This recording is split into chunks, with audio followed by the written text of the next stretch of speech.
Une production du Studio SF. Bienvenue au Sans Filtre, le podcast où on parle de ce qu'on veut avec nos invités. That's it, je suis PH Quentin avec moi, Doom Plante. Encore un honneur aujourd'hui. Un autre. C'est souvent des honneurs. C'est des honneurs après honneurs. Et nos invités, aujourd'hui, on reçoit le commandant de l'armée, Jocelyn Paul, qui est une personne, ma foi, inspirante, ma foi. Il y a des gens comme ça, c'est ça que je dis à PH avant qu'on fasse cette intro. On a reçu Fadi Daguerre, le chef de la police. On reçoit des fois des gens qui sont des leaders de nos sociétés. Puis il y a de quoi dans leur personne qu'on reconnaît, qui sont nés pour être des leaders. Ben c'est cette personne-là, Jocelyn Paul, qu'on vient de recevoir, le commandant de l'armée, en fait partie. On a appris plus sur lui, sur son parcours, sur ce qui l'a poussé à se joindre à l'armée, ses motivations, son historique personnel, mais aussi sur le rôle de l'armée, sur à quoi ça sert, pourquoi qu'on a ça, ça a été quoi ses missions à lui, ça a été quoi en fait sur où l'armée est impliquée en ce moment. On a parlé de la Lettonie, entre autres. On a parlé de la guerre en Ukraine, les conflits internationaux avec la Russie, l'OTAN. C'est super, super intéressant pour comprendre mieux c'est quoi, faire une carrière dans l'armée, c'est quoi, justement, le but d'avoir une armée, à quoi ça sert encore en 2024. Grande discussion avec cet homme. Ouais, vraiment. Puis, tu sais, il y a une carrière qui est extrêmement vaste, remplie d'apprentissage, puis ça paraît avec la façon avec laquelle il parle, de ce qu'il dit, du message qu'il transmet. Et aussi, c'est un gars qui a fait des études universitaires jusqu'à la maîtrise en anthropologie. Et il y a quand même l'enseignant derrière la personne, et ça paraît... Parce que c'est fun, ça, quelqu'un qui est capable de bien exprimer son idée fluidement. Puis ça fait que les podcasts sont vraiment super intéressants, puis qui ne s'égarent pas dans 1 million de points. Fait que c'est vraiment facile à comprendre ça paraît, tu sais, les gens qui ont enseigné, qui ont été forcés, je veux dire, qui ont eu à transmettre des connaissances à d'autres par la parole, finalement. Ça paraît juste dans comment ils s'expriment, la clarté avec laquelle ils transmettent leurs idées. Puis ça paraît quelqu'un qui a un bagage de connaissances historiques, anthropologiques, puis qui comprend le contexte dans lequel elle-même s'inscrit, comprend le contexte dans lequel le Canada, l'armée s'inscrit. Fait que c'est super intéressant de mettre... en fait, en contexte, tous les sujets qu'on a abordés au podcast. Vraiment, vraiment. Et comme vous allez pouvoir le constater, c'est pas un hasard que M. Paul s'est rendu au grade où il s'est rendu. Donc, bon podcast. Bonne écoute. Le podcast d'aujourd'hui est présenté par Manscaped. Et là, l'été est à nos portes, même on est dans l'été. Si vous voulez que ça soit la saison la plus douce de votre vie, ça vous prend le Performance Package 5.0 Ultra de Manscaped, dans lequel on retrouve la pièce maîtresse, ça ici. Comment ça s'appelle, ça, PH? C'est le Lawnmower 5.0. C'est tu sais, on a parlé du 2.0 jusqu'au 5.0. On a grandi avec Manscaped, mais ça, c'est leur ultime. Ça, c'est leur chef-d'œuvre. Leur chef-d'œuvre. Quand j'étais à Occupation Double, tu sais que j'ai fait Occupation Double. Oui, je sais. Et le grand gagnant d'Occupation Double Bali, Adamo, a amené... On était bien relax en train de manger autour de la table. Puis notre nounou est arrivé en criant dans la maison des gars. Puis là, on l'a vu crier puis se diriger directement vers la chambre que j'occupais avec Adamo. On s'est tous levés un peu en panique. On est allé voir, on a suivi notre nounou. Puis on est arrivé face à face avec une montagne de poils. Une boule de poils. Puis la raison pour laquelle notre nounou est arrivé en criant, c'est parce que dans les caméras, il croyait que s'il y avait un animal dans la salle de bain. Et l'animal, c'était le poil d'Adamo. Fait que faites pas comme Adamo, puis attendez pas aussi longtemps avant de vous raser sous la ceinture. Okay? Puis pour vous raser sous la ceinture, utilisez les produits Manscaped. On a un code promo pour vous, qui est le code promo sans filtre, 20% de rabais, livraison gratuite. Allez voir tout leur stock. Ici, c'est il l'appelle le Performance 5.0 Ultra. Les noms changent, pour ça je l'ai lu, là. Mais bref, il y a tout ce que vous voulez là-dedans. Puis, l'essentiel, on a le Weed Whacker, On a le Crop Preserver qui est... Ah, est-ce que je suis pas capable de le sortir? Lotion. Tout ce que vous avez besoin dans le fond. On a le Crop Soother, une petite lotion après rasage. Le lawnmower. Fait que bref, allez voir Qu'est-ce que ça. ça fait de- C'est le best. L'entretien sous la ceinture, du visage, du nez. Allez-y, utilisez le code promo sans filtre. Ils vont savoir qu'on vous envoie. Merci, Manscaped.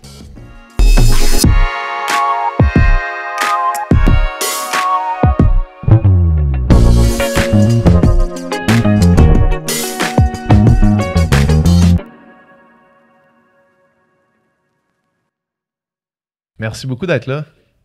C'est vraiment, vraiment super apprécié. On va juste continuer la conversation qu'on D'accord. avait. En fait, on parlait des mutations Oui. dans les forces de l'armée qui nous amènent ou qui vous amènent à vous déplacer beaucoup, puis à quel point ça pouvait créer de la résilience dans les familles et tout. Et vous parliez de vos enfants qui ont vécu rapidement à l'extérieur du pays. Moi, je suis allé pour la première fois en Europe cette année. D'accord. Puis je regrette de ne pas être allé avant. Mhm. Je regrette que la vie m'ait pas fait que je sois allé avant parce que tu réalises qu'au final, on est juste une petite place dans le monde. Là. Absolument. Écoutez, les carrières militaires, évidemment, c'est très exigeant pour les membres, nos hommes et nos femmes en uniforme. Mais évidemment, les enfants aussi vivent un peu les contre-coups des multiples mutations. Mais ceci étant dit, on a des gens qui sont en mesure de faire une pleine et entière carrière, souvent dans la même province, dans la même région. Mais lorsque vous montez en grade, lorsque vous avez des responsabilités supplémentaires, quand vous devenez un caporal-chef, un sergent, un major, un lieutenant-colonel, il y a des attentes au niveau du leadership, il y a des attentes au niveau de l'enseignement. On a besoin d'instructeurs dans nos différentes écoles. Puis on a des écoles partout à la grandeur du Canada. Donc souvent, ça vient ça avec un certain lot de mutations. Mais je vous dirais que ça crée des enfants très résilients, des enfants qui vont souvent œuvrer dans différents systèmes d'éducation. C'est comme moi, mes enfants ont vécu le système d'éducation du Québec, de l'Ontario, de l'Alberta. Oui, c'est un défi.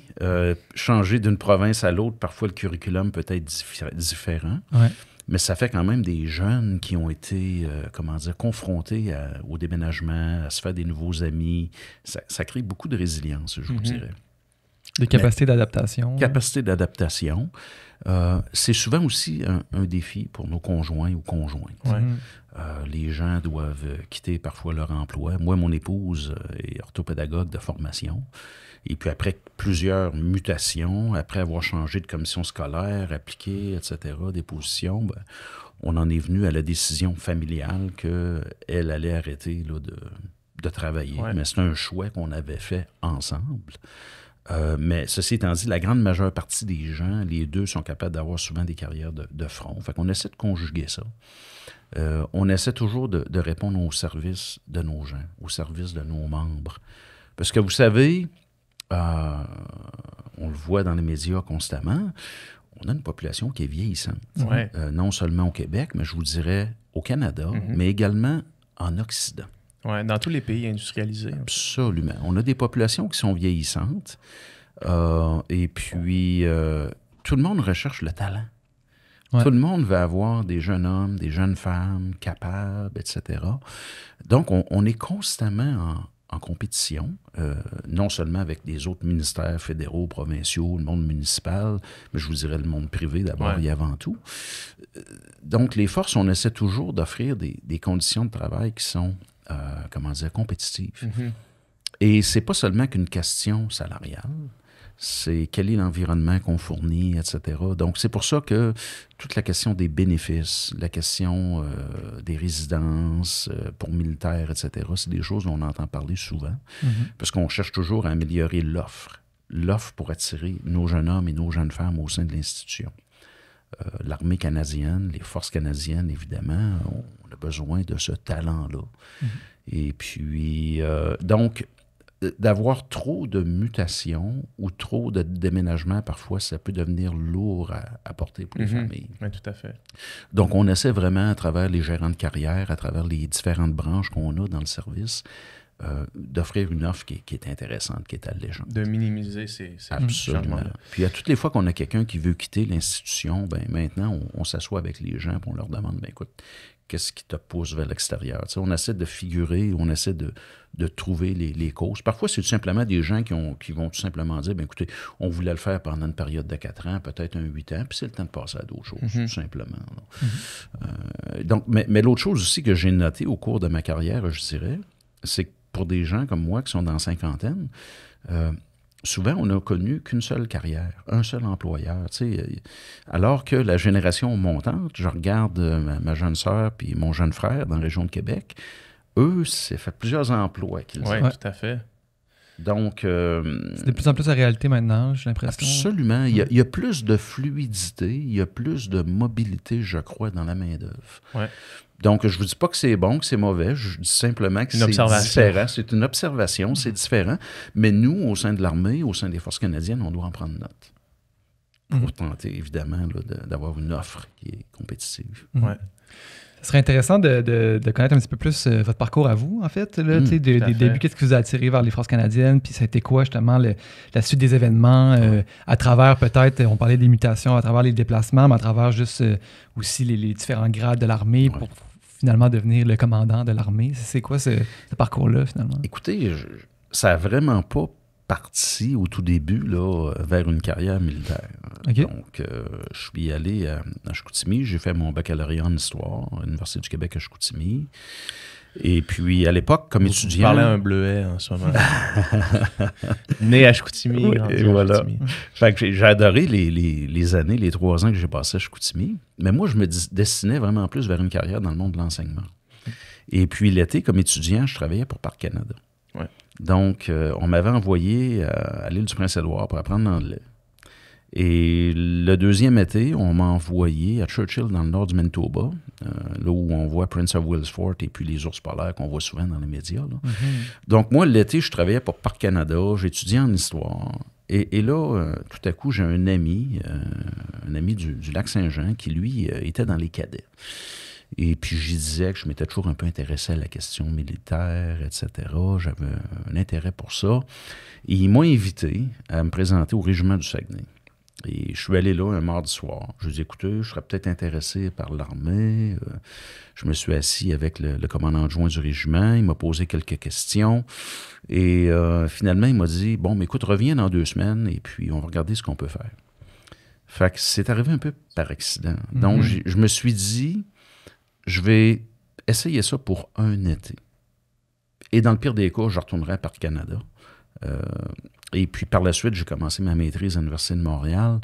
Et là, j'ai continué à servir comme réserviste, donc un militaire à temps partiel. Essentiellement, c'est l'été, si tu veux travailler à temps plein, on va te trouver quelque chose, on va te donner de la formation.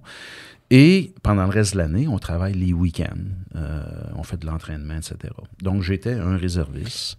Dans la réserve, juste pour faire on va faire des mini-parenthèses à certains tout à endroits fait, dans oui. l'histoire. Là. Ouais. La réserve, en fait, c'est à quoi est-ce que ça sert concrètement? Parce qu'on a un bon ami à nous qui était dans la réserve, qui, à chaque week-end, pendant, je pense, toute sa formation en médecine à l'université, était dans la réserve. Ouais.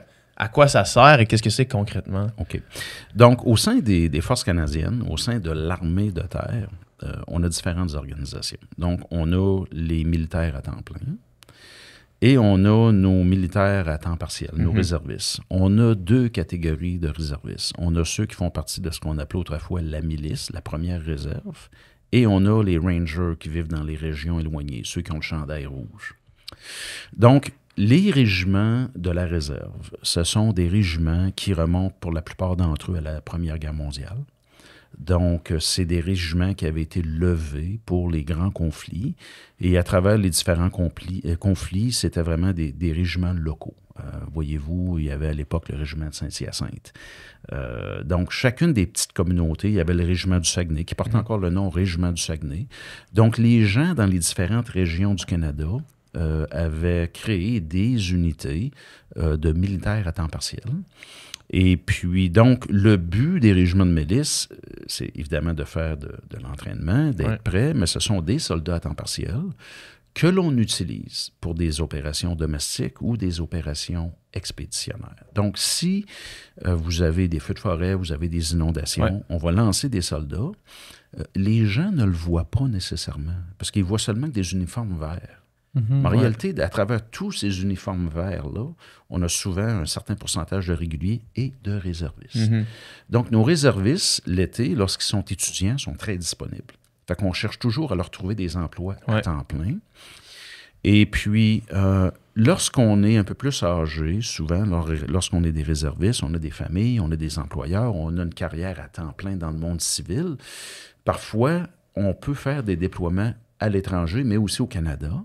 Et là, on peut avoir des ententes avec les employeurs. Donc, souvent, les employeurs vont dire, écoute, oui, tu vas prendre un congé sans solde, ça va te permettre de faire un tour en Lettonie ou un tour à l'étranger pendant une période de 6 mois.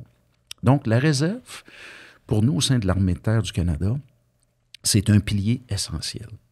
On a plus de 20 000 réservistes à temps partiel d'un océan à l'autre. Donc, on sollicite nos réservistes constamment lorsqu'ils ont du temps à nous offrir. Ça permet de compenser, parfois pour le manque de personnel, mais ils sont aussi les porteurs d'une fière tradition. Et puis, tu sais, je parlais de la Première Guerre mondiale, etc., mais l'origine fondamentale des régiments de milice remonte à l'époque coloniale. À l'époque du régime français, à l'époque du régime anglais, il y avait des régiments de milices qui étaient levés. On peut penser, entre autres, aux Voltigeurs de Québec, qui ont été très impliqués là, pendant la guerre de 1812, par exemple, donc dans la région de Québec. Donc, c'est des porteurs d'une longue tradition historique.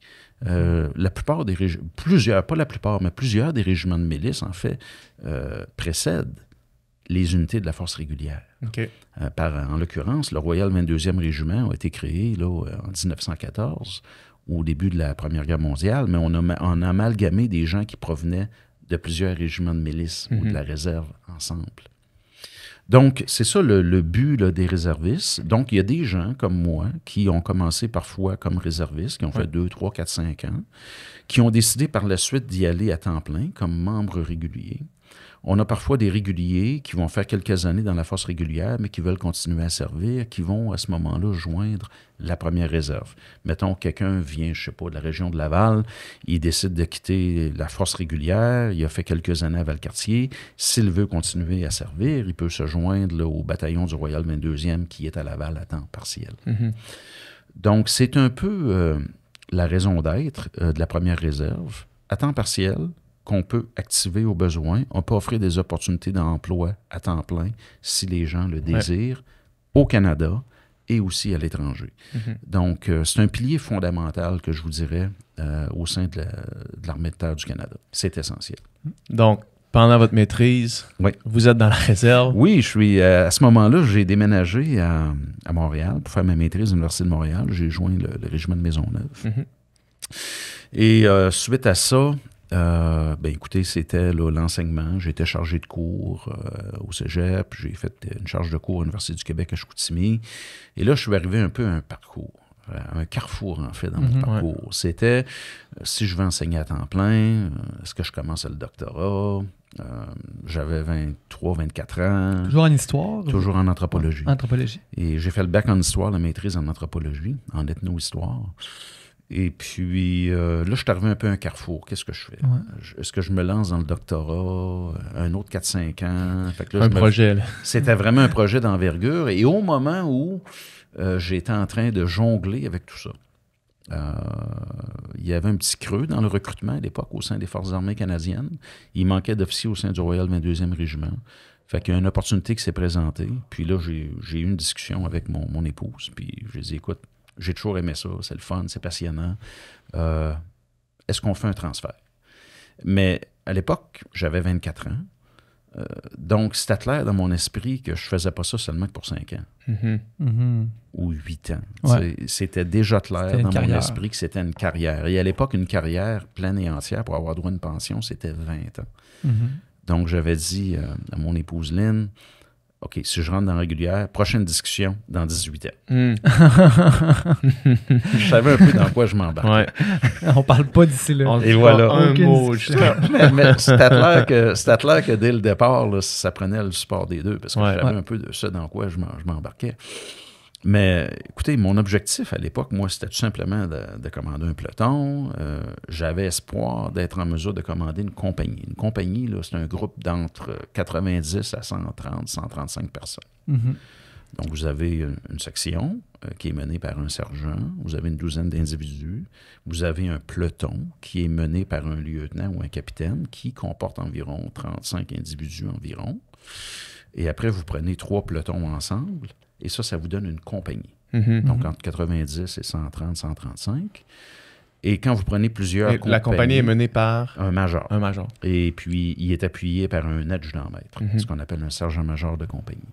Et ensuite, vous prenez 3 ou 4 compagnies, vous les mettez ensemble, vous avez un bataillon. OK. Et puis, un bataillon, vous pouvez avoir entre 400 jusqu'à 700 personnes. Et lorsque vous prenez un qui est bataillon... mené par un lieutenant-colonel qui est appuyé par un adjudant-chef.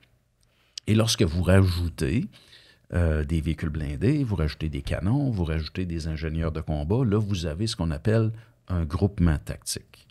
Un groupement tactique canadien, ça représente environ entre 900 et 1200 personnes.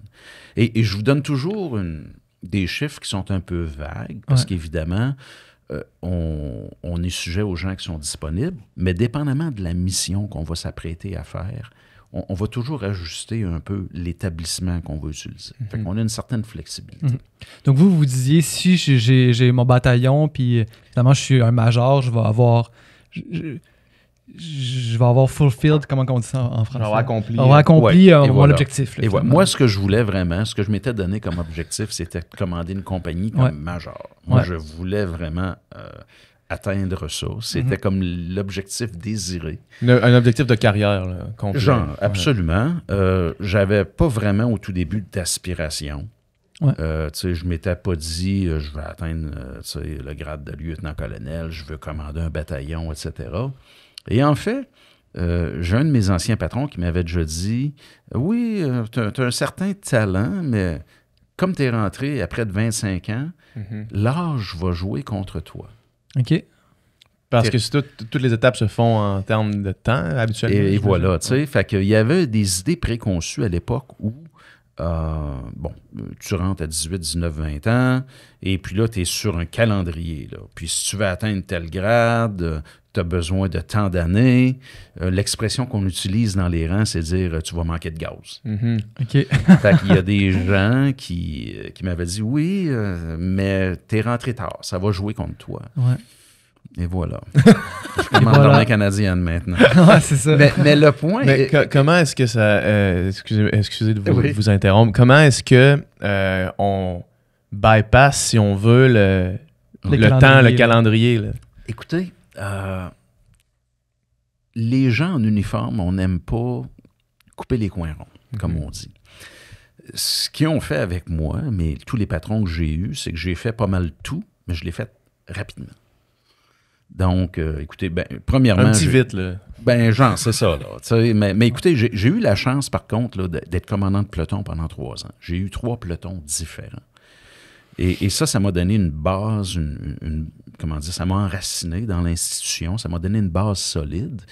Puis après ça, j'ai fait tous les jobs. Tu sais, j'ai été commandant adjoint de compagnie, j'ai été capitaine adjudant, j'ai été commandant de compagnie d'infanterie, j'ai été commandant de compagnie de service. Mais au lieu de faire ça pendant 2-3 ans, je le faisais genre pendant 1 an ou 2 ans. Quand je quittais le bataillon pour aller dans des positions d'état-major, au lieu de partir pour 3-4 ans, on m'envoyait à l'extérieur des fois pendant 2 ans et on me ramenait. Donc, on m'a comme accéléré un peu, si on veut. Mais dans ma tête à moi, il était impératif de faire toutes les tâches. Ouais. Parce qu'il n'y a personne au sein de l'organisation qui est intéressé à se faire dire « Bon, c'est bien, tu as eu des passe-droits, on a déroulé le tapis rouge devant toi, etc. » Tu sais, je pense que chacun d'entre nous, dans notre fort intérieur, on veut vraiment s'assurer qu'on fait tout comme tout le monde l'a fait. Ouais.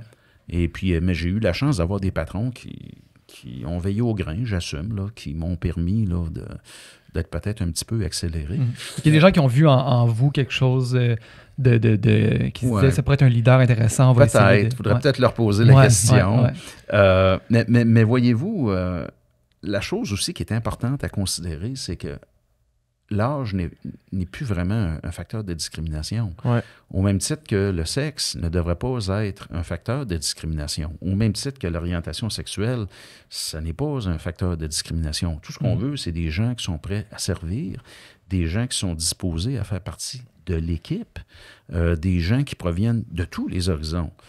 Des gens qui sont des francophones de souche, des gens dont les parents ou les grands-parents ont immigré au Canada, qu'importe. Je veux dire, les forces canadiennes, on se doit d'être le reflet de ce que le Canada est.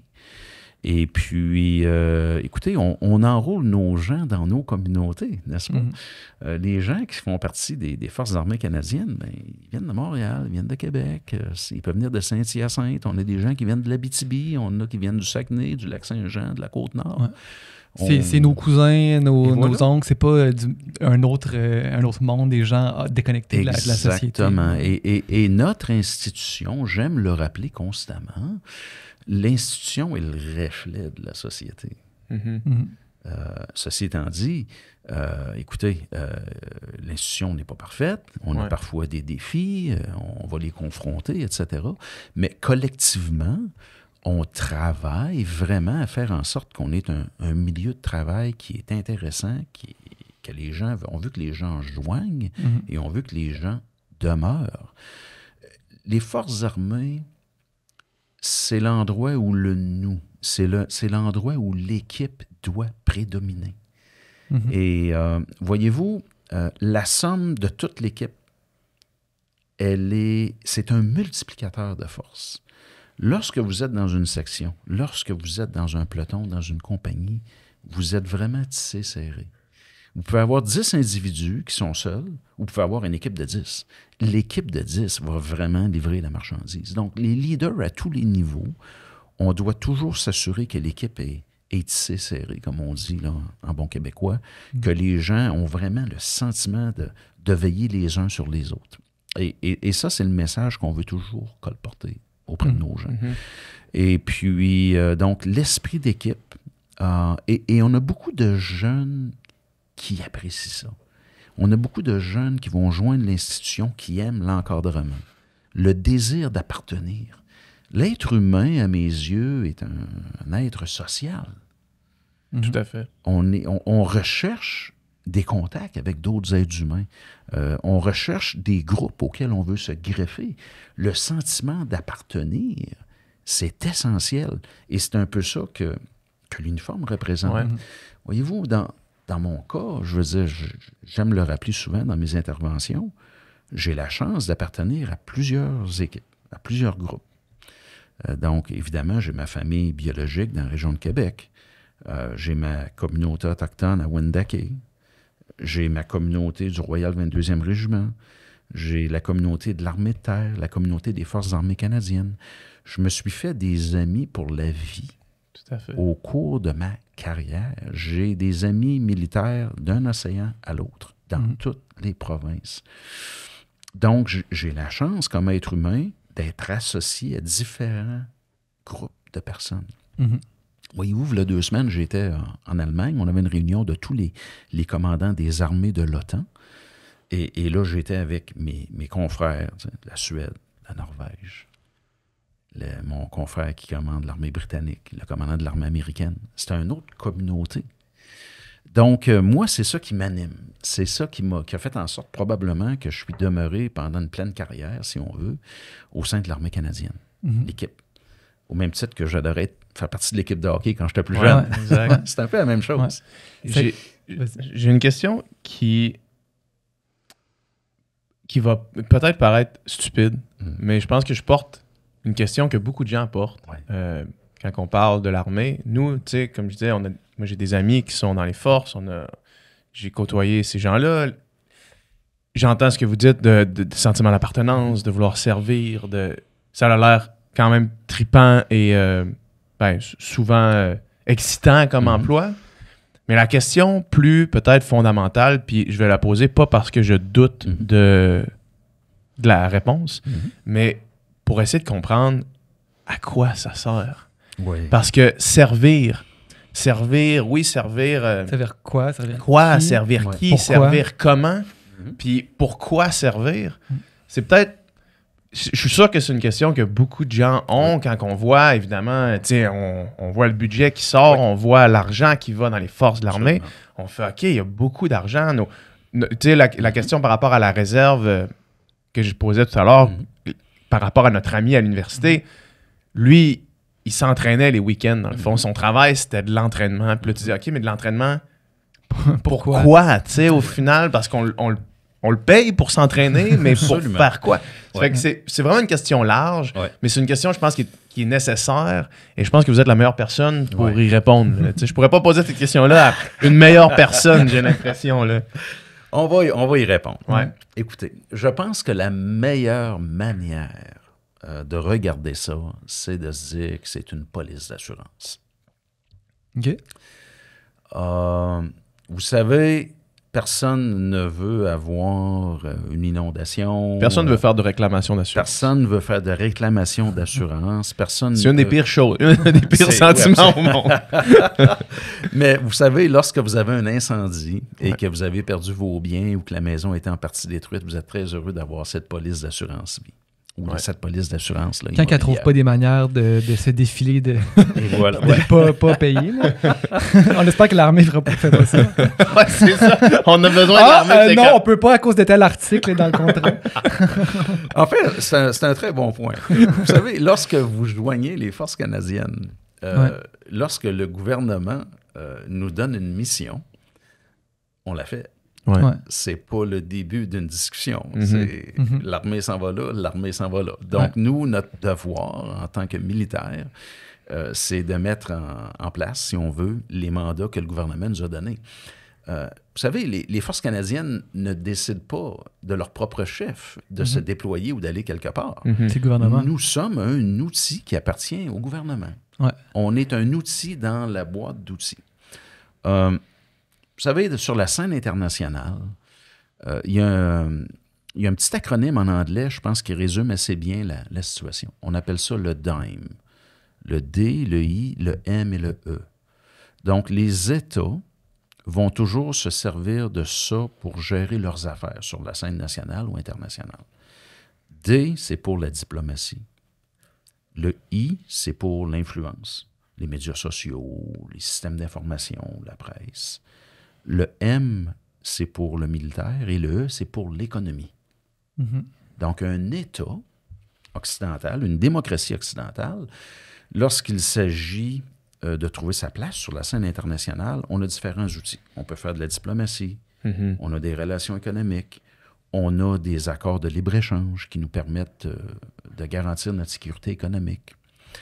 Et parfois, malheureusement, les États ont besoin d'avoir le M, l'outil militaire, pour veiller à la sécurité et à la santé de leurs concitoyens. Vous savez, les États nationaux ont une responsabilité d'offrir de la sécurité. Et là, je ne parle pas de militaire, je parle de sécurité au sens large. Ouais, dans tous ces aspects. Sécurité sociale, sécurité économique, mais aussi sécurité physique. Mhm. C'est pour ça qu'on a les policiers, on a les pompiers. Le monde de la sécurité, c'est un environnement qui est très, très, très vaste. Et les forces canadiennes et l'armée de terre ont un rôle à jouer dans ce domaine-là. Mhm. On va souvent dire que l'armée de terre ou les forces canadiennes, on est la force de dernier recours. Évidemment, on souhaite que sur la scène internationale, que les États soient en mesure de gérer leurs différends à travers l'ONU, à travers les institutions À travers d'autres internationales. Et voilà. Tout le monde désire ça comme citoyen. Donc, la diplomatie. On s'attend à ce que les différends puissent être réglés sur la scène économique, etc. Mais malheureusement, il arrive parfois des situations où certains États vont avoir recours à la force. Et on le voit présentement avec l'agression de la Russie contre l'Ukraine. Mhm. Donc, un pays a décidé d'envahir son voisin Mhm. pour la deuxième fois. Ouais. Et puis... Chose que moi, j'imaginais plus possible, on dirait, dans notre époque actuelle. Là. On dirait que la guerre, dire à un pays, on attaque un autre pays, Ouais. on dirait que ça sonne comme une autre Ouais. époque, un autre Ouais. siècle. Là, tu sais. Puis là, c'est comme absolument. Et ça existe encore, c'est quand même... Vous savez... Pour des enjeux de territoire, en plus, moi, c'est comme... supposé enjeux de territoire, peu importe les motivations derrière, c'est quand même exactement quelque chose comme une croisade, là. Comme ça a pas de... On dirait que ça pouvait pas exister, mais bref. Après la Première Guerre mondiale, après la Grande Guerre, l'humanité, l'Europe, les pays occidentaux, ont dit plus jamais on devrait avoir une guerre. Ça a été une boucherie extraordinaire, terrible. Des millions de personnes qui ont perdu la vie. Et c'est à ce moment-là, entre autres, qu'on a décidé d'aller de l'avant avec la Société des Nations, qui est un peu l'ancêtre des Nations Unies. Les gens, les leaders de l'époque, ont tenté d'avoir des institutions multilatérales pour tenter de préserver la paix. Et ensuite de ça, la période des années 30, on a vu la montée là, du nazisme. Et là, encore une fois, on a un pays qui a décidé d'en envahir un autre. À la fin de la guerre, ça l'a donné un regain d'énergie, encore une fois, aux institutions multilatérales. C'est comme si l'être humain n'apprenait pas de ses erreurs au fil des différentes générations. L'être humain a tendance à répéter les mêmes choses. C'est juste qu'on oublie. Et c'est la raison pour laquelle je crois que l'histoire joue un rôle tellement important dans toutes nos formations militaires. Vous savez, j'ai fait une formation de près de 2 ans aux États-Unis. Et puis, pendant la deuxième partie du programme d'études que je faisais, on a revisé, on a analysé toutes les grandes campagnes militaires depuis l'époque gréco-romaine. Donc, on a étudié sur une période d'environ 2000 ans les sources, les causes, la manière dont les opérations militaires se sont déroulées, etc. On est dans la profession de comprendre le conflit afin qu'on puisse offrir les meilleurs conseils à nos leaders politiques, parce que c'est ça que les forces canadiennes font. Et la personne au sein des forces armées canadiennes qui donne des conseils militaires au premier ministre, c'est toujours le chef d'état-major de la Défense nationale, le général Eyre. Donc, moi, je suis responsable de ce qui s'appelle l'armée de terre. J'ai un collègue qui est en charge de la marine, un collègue qui est en charge de l'aviation, un autre collègue qui est en charge des forces spéciales. J'ai une collègue qui est en charge de toute la gestion du personnel. Donc, nous, les commandants de service, l'armée, l'aviation, le chef du commandement militaire, etc., du personnel militaire, on est autour de la table, on est environ une dizaine, et avec le chef d'état-major de la Défense et le numéro 2, qui est le sous-chef d'état-major de la Défense, le vice, comme on l'appelle en français. C'est une expression anglaise. Et on travaille avec les états-majors et à ce moment-là, lorsque le gouvernement a besoin d'un conseil sur un sujet militaire, le chef d'état-major avec le ministre de la Défense nationale vont offrir des recommandations. Donc, nos gens s'entraînent. On se doit d'avoir une police d'assurance. On doit s'assurer qu'on paye notre police à tous les mois pour qu'elle demeure active, n'est-ce pas? Oui, tout à fait. Donc, nous, c'est se préparer à tout genre d'événements. Qui dépasse maintenant les conflits internationaux, puis les guerres, puis tout ça. L'armée, c'est plus que ça. Et on l'a vu, écoutez, encore l'an dernier. Je veux dire, on a eu des feux de forêt d'un océan à l'autre. On a des gens du Québec, des gens de la 2e division qui ont été projetés dans les territoires du Nord-Ouest pour aider les provinces là-bas dans la gestion des feux de forêt. Vous vous souvenez tous de ce qui est arrivé pendant les inondations. Écoutez, pendant l'épidémie de COVID, mon cousin qui est dans les forces allait aider dans les CHSLD pendant une bonne période de temps. Absolument. Et voilà, on a eu des militaires qui sont allés aider les personnes âgées qui avaient besoin de support dans ces résidences-là. Donc, les militaires, on doit être prêts à peu près toute forme de déploiement. On doit être prêt à livrer la marchandise de façon inopinée et inattendue. On pense toujours à être prêt pour l'impensable. Tu sais, on disait, pourquoi qu'il y a des conflits? Écoutez, on a des dictateurs, on a des leaders autoritaires dans certains pays qui ont décidé d'agresser leurs voisins. Donc, voyez-vous, nous, on se prépare à toutes ces contingences-là. Mais notre priorité numéro 1 va toujours être de veiller à la santé et sécurité de nos concitoyens au Canada. La priorité numéro 1 des Forces armées canadiennes va toujours être sur le Canada. Ensuite de ça, notre priorité numéro 2, si on veut, c'est de s'assurer de la défense du continent avec nos voisins américains. Et ensuite de ça, on va toujours s'assurer qu'on est disponible pour aider nos alliés, donc au sein de l'OTAN ou, dans certains cas, des missions des Nations unies. Mais présentement, la grande majorité de toutes nos opérations se font vraiment par l'entremise de l'OTAN, compte tenu de l'instabilité géostratégique là, que l'on voit présentement en Europe. Donc, une police d'assurance. Une police d'assurance où on doit s'assurer que chaque dollar est optimisé, évidemment. Ouais. Et moi, mon rôle, comme commandant de l'armée canadienne, c'est de m'assurer que l'armée de terre est en mesure d'offrir des soldats pour à peu près n'importe quelle circonstance. Donc, j'offre des conseils au chef d'état-major, etc. Donc, je vous dirais que d'aller aider ses concitoyens de façon domestique, c'est tellement gratifiant. J'imagine. Nos gens, là, comme je le disais tout à l'heure, on les enrôle dans nos communautés. Donc, quand les gens sont capables d'aider leurs concitoyens qui ont des défis, que ce soit lié à des inondations ou à des feux de forêt, là, les gens sont heureux de le faire. Ils ont le sentiment d'aider leur propre communauté. Donc, les gens recherchent ça, évidemment. Et c'est un peu aussi la même chose, je vous dirais, là, du côté des déploiements à l'étranger. Le sentiment d'être en mesure d'aider autrui, de sécuriser autrui. Je parlais tout à l'heure de défense, d'information, d'économie, l'aspect militaire, le construct, là, si on veut, du DIME. Personne n'est vraiment enchanté d'être obligé de recourir à l'outil militaire. Mais la réalité, malheureusement, et c'est là que l'histoire se répète à nouveau, on a des dictateurs, on a des leaders autoritaires qui ont des mains de fer sur leur société. Et ces gens-là, souvent, pour se maintenir au pouvoir, ils vont avoir une certaine rhétorique. Et c'est là qu'on voit des agressions. C'est là qu'on voit ils vont s'en prendre souvent à leurs voisins. Et c'est la raison, entre autres, pour laquelle il y a tant de pays de l'Europe de l'Est qui ont joint l'OTAN au cours des dernières années. Vous savez, on est rendu à 32 membres au sein de l'OTAN. Il y a des pays qui ont été neutres pendant de très, très longues années, voire des décennies. La Finlande a toujours été neutre.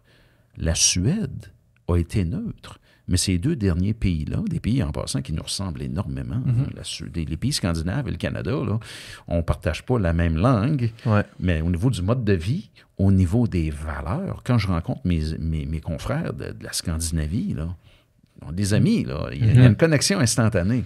Donc, ils joignent parce qu'ils ressentent une pression puis une menace potentielle de la Russie. Absolument. Et ils ont toujours, eux, été d'opinion que la neutralité, c'était peut-être la meilleure manière de protéger leur pays. Mais là, compte tenu de l'agression russe contre l'Ukraine, là, ils ont réalisé, oups, peut-être qu'on aurait avantage à faire partie de l'équipe. Et l'OTAN, je parlais de l'équipe tantôt, je parlais de la section, je parlais du peloton, de la compagnie, du bataillon. L'OTAN, c'est une équipe. Vous avez 32 pays qui ont décidé d'être ensemble, de former une équipe pour protéger un mode de vie, pour protéger des valeurs, pour protéger un espace commun contre l'agression. Ça a commencé dans les années 50. Vous savez, l'OTAN, au tout début, c'était tout petit. L'Europe de l'Est était encore occupée par l'Union soviétique suite à la Deuxième Guerre mondiale. Mais qu'est-il arrivé après la chute du mur de Berlin? Les pays de l'Est se sont tournés vers l'Ouest. Ils ont joint l'Union européenne, ils ont joint l'OTAN.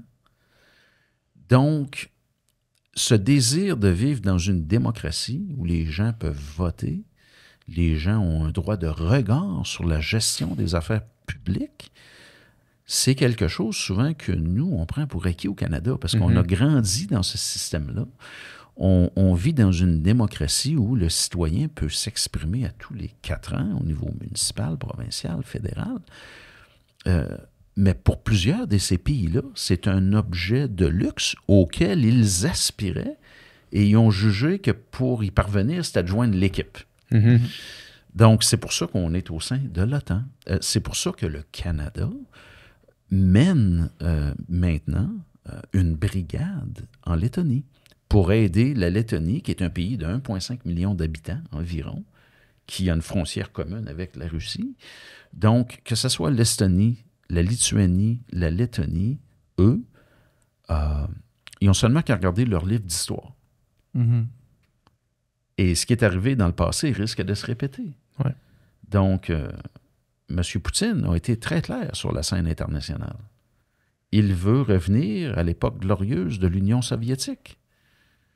M. Poutine a affirmé sur la scène publique que la pire des choses qui aurait pu arriver à la Russie, c'était de perdre tous les pays du pacte de Varsovie, qui étaient leur sphère d'influence. Donc, c'est un peu ça qu'il tente de faire présentement. Il a commis une agression contre la Géorgie, il y a de ça plus de 10 ans. 2 agressions contre l'Ukraine. Donc, les Lettons, les gens des pays baltes, eux, ils se voient comme on est la prochaine cible. Ouais. Donc, pour eux, de joindre l'OTAN, c'était la meilleure police d'assurance qu'ils pouvaient se payer afin de demeurer des pays autonomes et indépendants. Et par la suite, vous pouvez aussi voir la Pologne. La Pologne, qui a été envahie tant de l'Est que de l'Ouest au cours de son histoire, a certainement avantage au niveau stratégique à faire partie de l'OTAN.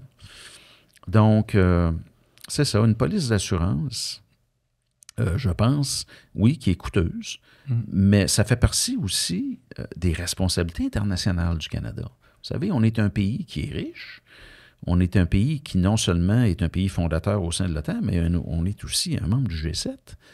Le Canada a des responsabilités sur la scène internationale, au plan diplomatique, au plan économique, mais on a aussi des responsabilités d'un point de vue défense, sécurité, militaire.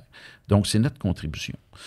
Donc, moi, comme commandant de l'armée canadienne, je vous dirais que les 2 dernières années, c'était vraiment que peut-on faire pour s'assurer qu'on ait la meilleure police d'assurance canadienne sur le pays de la Lettonie, en Lettonie. Donc, on est passé d'un groupement tactique à une brigade. Donc, c'est en train de se produire présentement. Donc, on a des gens de Valcartier qui, au moment où on se parle, sont en train d'être déployés en Lettonie. On parle de combien de personnes, à peu près?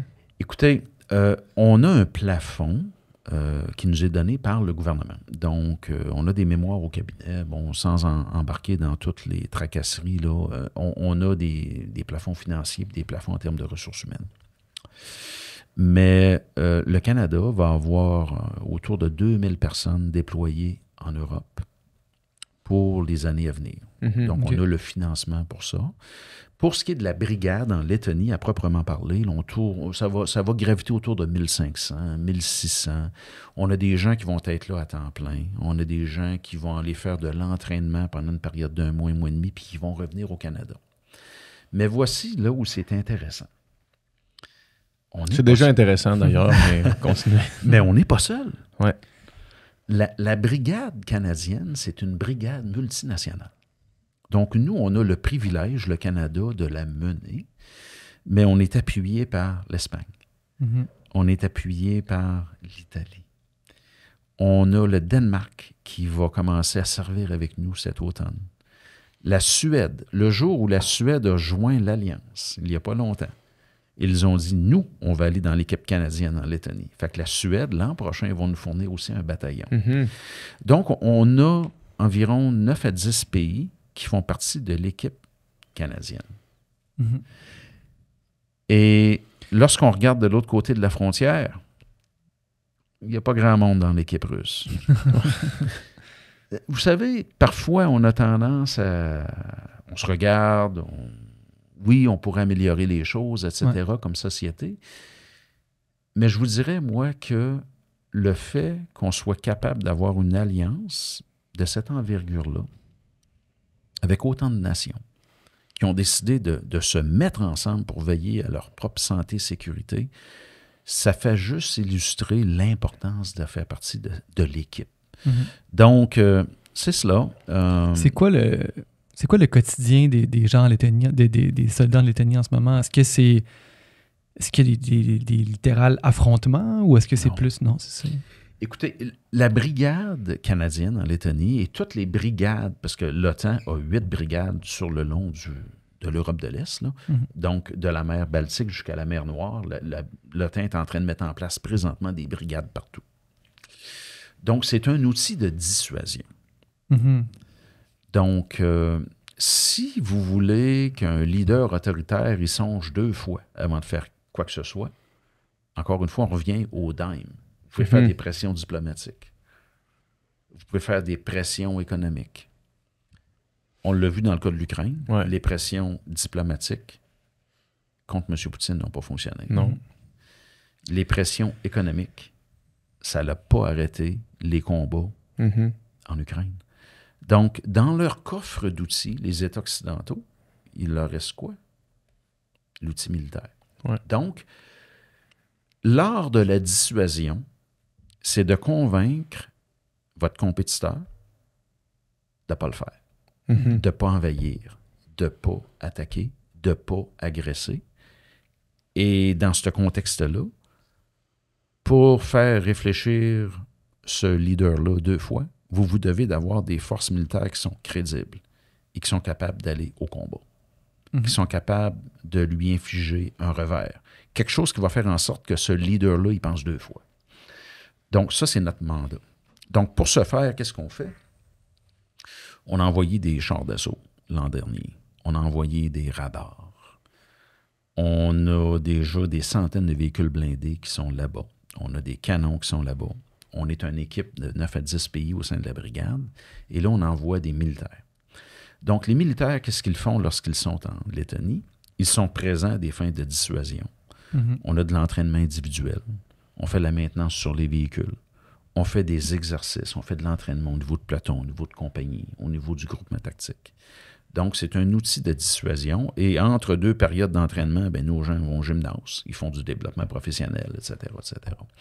Donc, c'est un peu la vie en garnison, comme on la vit un peu à Valcartier, où on la vit peut-être à Petawawa ou Edmonton, mais cette vie-là se passe en Europe. Parce que vous savez, pour nous, le Canada, si on doit aller à la rescousse de l'OTAN, on doit traverser l'Atlantique. Ouais.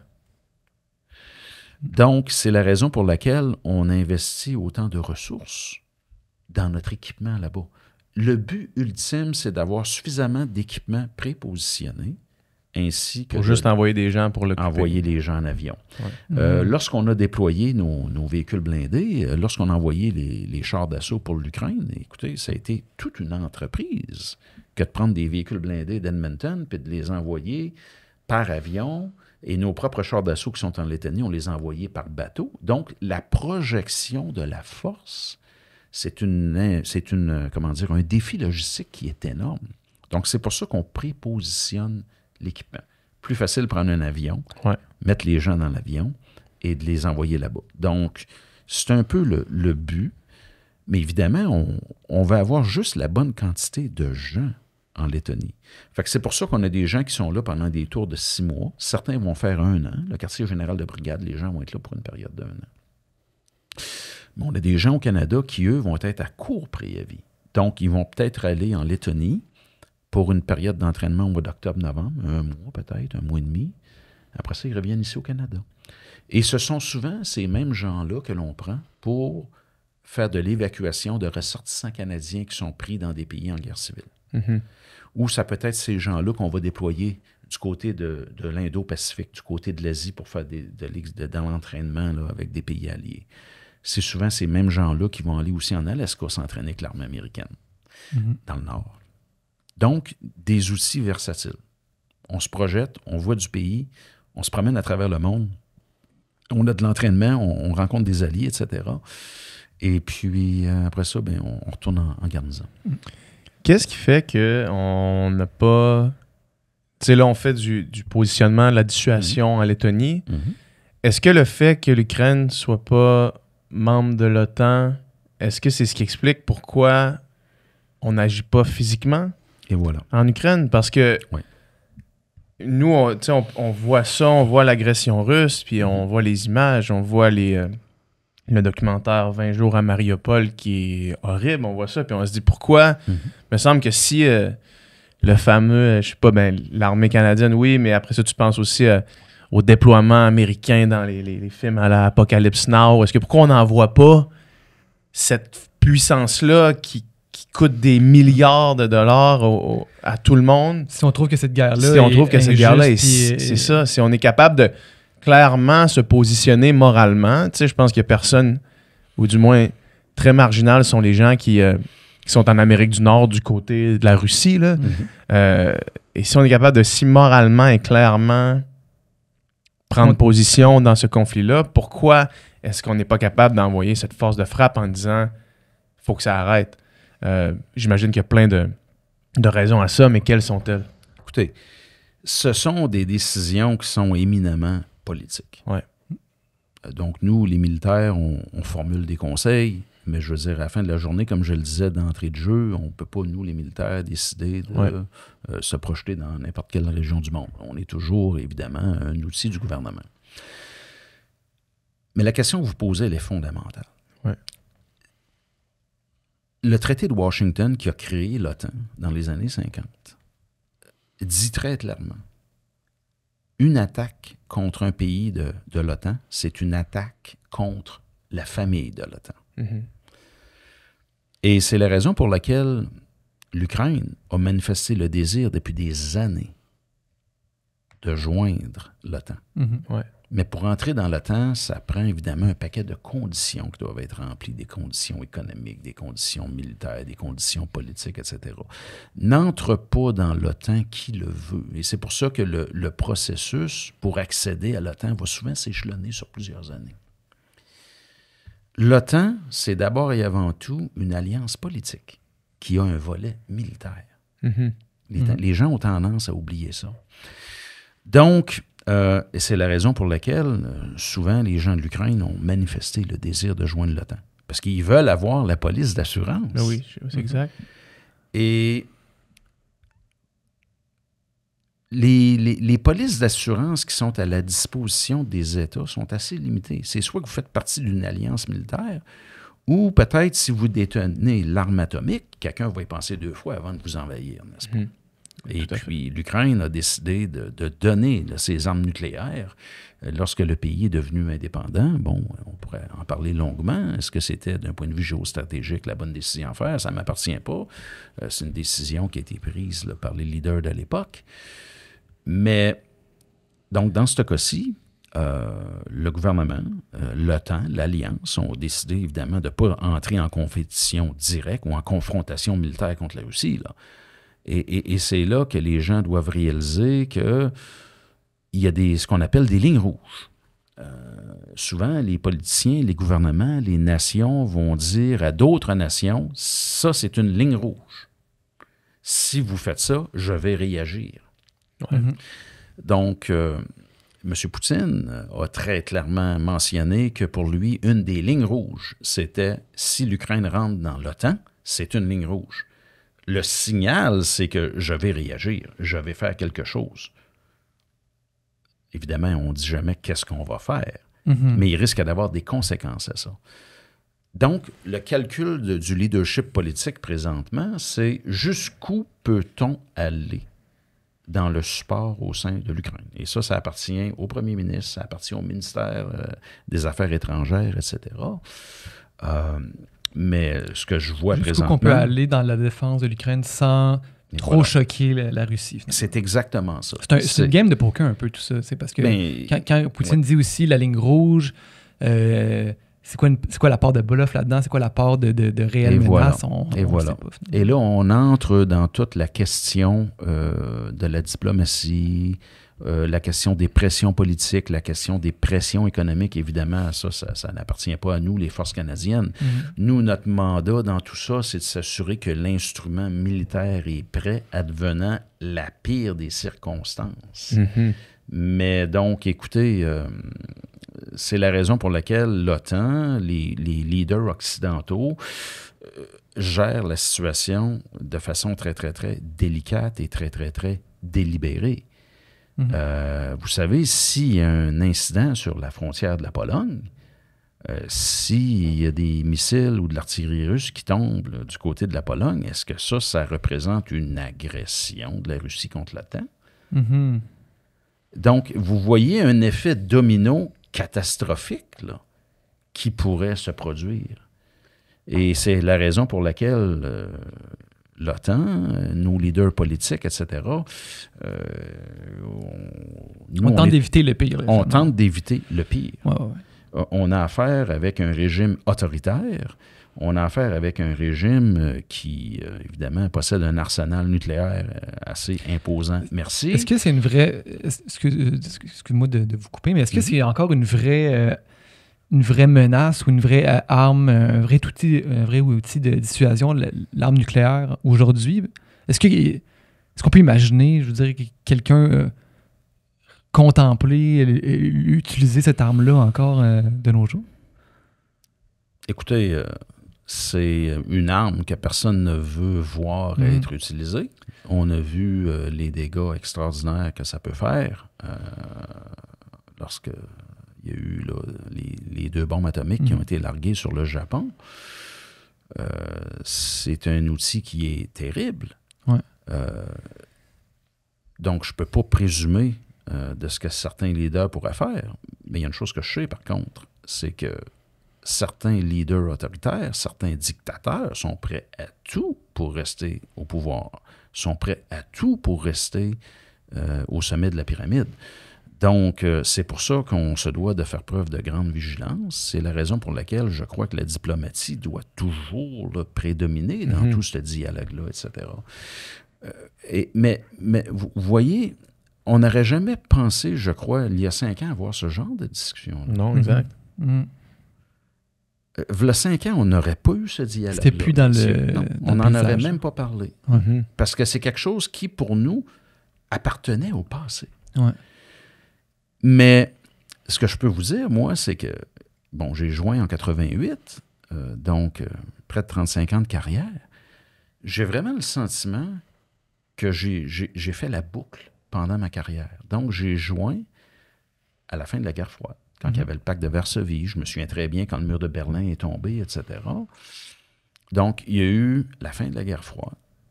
Après ça, on a eu des épisodes où on a envoyé des troupes onusiennes dans un paquet de pays. Bon, je suis allé en Croatie en 1993, quand la Yougoslavie est en train de se fragmenter. On a eu une guerre civile là-bas. L'ONU a intervenu.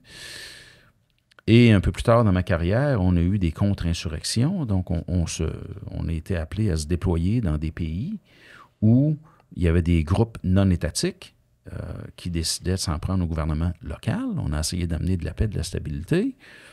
Et là, on revient à la fin de ma carrière dans une autre forme de guerre froide. En fait, je vous dirais que ce n'est pas une guerre qui est froide, elle est très chaude, particulièrement si vous êtes un citoyen ukrainien. Exact. C'est une vraie guerre, là.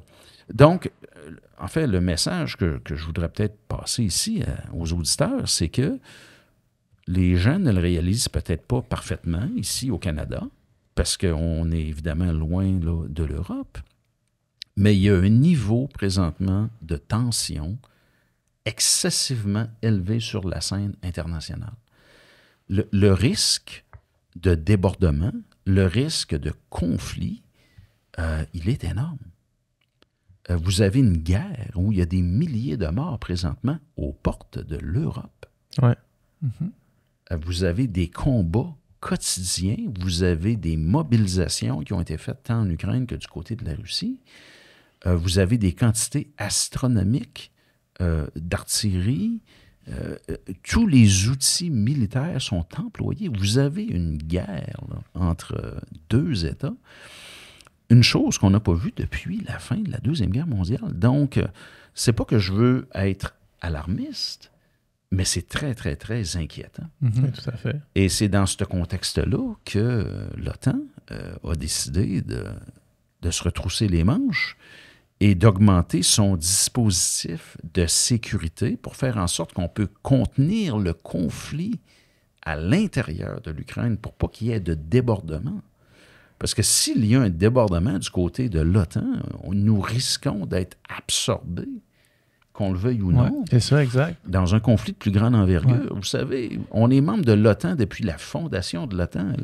Le Canada, si l'OTAN entre en guerre, le Canada est en guerre automatiquement. C'est pas une discussion. Je veux dire, oui, évidemment, le premier ministre là, va devoir, mais on est signataire d'un traité international. Donc, c'est pour ça que on se doit d'avoir un outil de dissuasion qui est crédible. C'est pour ça qu'on est en train de rééquiper les Forces armées canadiennes. C'est pour ça qu'on est en train de projeter en Lettonie des équipements à la fine pointe de la technologie. Parce qu'on veut vraiment s'assurer que la Russie y pense 2 fois avant de continuer à élargir ce conflit-là. Mhm. Donc, il est essentiel que ça soit contenu. Il est essentiel que les démocraties occidentales continuent, à mes yeux, à supporter l'Ukraine dans sa lutte contre l'autoritarisme. Donc, je crois que c'est un point pivot au niveau de l'histoire. Et je vous dirais qu'il y a probablement d'autres régimes autoritaires partout à travers sur la planète, c'est-à-dire particulièrement du côté de l'Asie, qui observent de façon très, très, très étroite qu'est-ce qui se passe. Mm-hmm. Vous avez aussi la Chine qui a des ambitions territoriales. Vous avez la Chine qui est en train là, d'avoir des accrochages avec certains de ses voisins. Donc, si on imagine justement un scénario catastrophe d'effet domino de l'OTAN, on peut imaginer peut-être qu'il va y avoir d'autres acteurs aussi qui vont vouloir se joindre à cette mêlée-là. Je souhaite sincèrement que non. Ouais. On souhaite que tout le monde revienne à la table. Ouais. On souhaite ardemment que le système de droit international soit respecté. On souhaite que les organisations multilatérales jouent le rôle qu'elles doivent jouer pour garantir la paix sur cette planète qui devient de plus en plus petite toutes les semaines, n'est-ce pas? Mais il y a peut-être des gens qui sont dans un autre espace qui voient les choses d'une façon tout à fait différente. Ouais. Et c'est triste de voir ça, mais il y a des gens qui n'hésitent pas à recourir malheureusement à la force. Ouais. Depuis tout à l'heure, ça fait plusieurs fois que vous mentionnez que l'armée est au service du gouvernement. Mm-hmm. Avec la montée de l'extrême droite un peu partout dans le monde, évidemment, on peut penser à nos voisins du Sud. Là. Puis, on dirait que j'ose croire, ou j'aimerais penser plutôt, que l'armée peut aussi être indépendante du gouvernement advenant un débordement. Ou... je sais pas, advenant justement un régime autoritaire qui commencerait à s'implanter. Tu sais, c'est quelque chose que... La démocratie, on en parle aux États-Unis, la démocratie est en danger, là, carrément. Est-ce que l'armée possède, en dernier recours, un droit de refus d'ordre? C'est-tu quelque chose qui se peut? C'est-tu un... Tu sais, je sais que c'est peut-être jamais utilisé ou je sais pas quoi. Y a-tu quelque chose qui existe qui est comme... je pense que c'était mon ami, justement, qui me disait quand quelqu'un qui est supérieur à toi te donne un ordre, est-ce que c'est vraiment votre ordre? Et si l'ordre est répété, de pouvoir... De dire je l'accepte pas ou que je sais pas si... Ben là, ma question est large. La question a 2 volets. Ouais. La question a 2 volets. Le premier volet, l'instrument militaire est un instrument qui appartient au gouvernement qui a été élu de façon légitime par le peuple. Mm-hmm. Ouais. Donc, nous, lorsqu'on devient des militaires, on est au service de l'État. On est au service de nos élus. Donc, c'est la raison pour laquelle les militaires en uniforme, évidemment, on est des citoyens, on exerce notre droit de vote. Mais quelqu'un comme moi, qui est commandant de l'armée canadienne, je dois m'abstenir complètement de faire des commentaires de nature politique. Ouais. Vos convictions personnelles doivent être mises de côté. Absolument. Ouais. Voyez-vous, si je devais faire un commentaire de nature politique aujourd'hui à ce micro, probablement que je dois rentrer ma lettre de démission à la fin de la journée. Je comprends. Comprenez-vous? Oui. Et ça, c'est la différence fondamentale entre des pays qui ont des difficultés et les pays qui ont du succès. Voyez-vous, ce qui tient un pays ensemble, évidemment, ce sont les gens, le peuple, le désir d'être ensemble, mais c'est aussi des institutions. Vous avez besoin d'institutions judiciaires. Vous avez besoin d'institutions politiques. Vous avez besoin d'institutions de sécurité. Mm-hmm. Et vous voyez parfois, dans certains pays, des armées qui vont faire des coups d'État, des leaders politiques, des leaders militaires, c'est-à-dire qui vont décider de changer le gouvernement. ça fait des coups d'État, ça fait des pays qui sont en train de s'écrouler, ça crée des guerres civiles. Donc, écoutez, la plupart des pays qui ont malheureusement des difficultés à offrir des services à leurs citoyens ou à veiller à leurs concitoyens, ce sont tous ce genre de pays-là. Là. Donc, dans une démocratie occidentale, l'instrument militaire appartient au gouvernement et le jour où quelqu'un en uniforme n'est pas en accord avec les politiques du gouvernement, vous n'avez pas d'autre choix que de quitter. C'est ça la seule option. Ce sont des attentes. Et puis, mais c'est aussi au même moment notre force. Le fait que l'instrument militaire est toujours subjugué au leadership politique, ben ça, c'est la chose que tous les régimes, démocratiques occidentaux partagent. C'est notre stabilité politique, c'est la stabilité en termes de sécurité, c'est la stabilité en termes d'économie. Voyez-vous, c'est souvent ce genre de choses-là qui est la distinction entre avoir un État qui est failli, un État qui est en train d'imploser, versus un État qui a du succès. Donc, nous, le politique, c'est quelque chose dont on s'abstient complètement. On se doit... Nous, on offre des conseils. N'est-ce pas? Lorsque le chef d'état-major de la Défense s'assoit avec le ministre, ou parfois j'ai l'opportunité d'avoir des engagements avec le ministre, c'est derrière porte close, et on présente au ministre, et dans le cas du chef d'état-major, au premier ministre, des options. Nous, c'est des options. On présente des options avec des avantages, des désavantages, mais à la fin de la journée, c'est une décision qui appartient à nos élus, comme il se doit. Mais donc, maintenant, vous parliez tantôt, si je peux me permettre, de refuser de faire un ordre. Donc, ça, c'est quelque chose qui est possible. Je m'explique. Si vous êtes un colonel, un sergent, qu'importe, si quelqu'un vous donne un ordre qui est illégitime, un ordre qui est de nature criminelle, vous avez la responsabilité morale de refuser d'exécuter l'ordre. Par exemple, si, mettons, vous êtes dans une mission et qu'il y a des civils qui ne sont pas une menace pour vous, et que quelqu'un vous dit vous allez tirer ces gens-là, qui ne sont pas une menace, c'est un ordre illégitime, c'est un ordre illégal. Donc, les subalternes ont la responsabilité morale et légale de dire non, c'est un ordre illégal. Et vous savez, on a une responsabilité qui est énorme entre nos mains.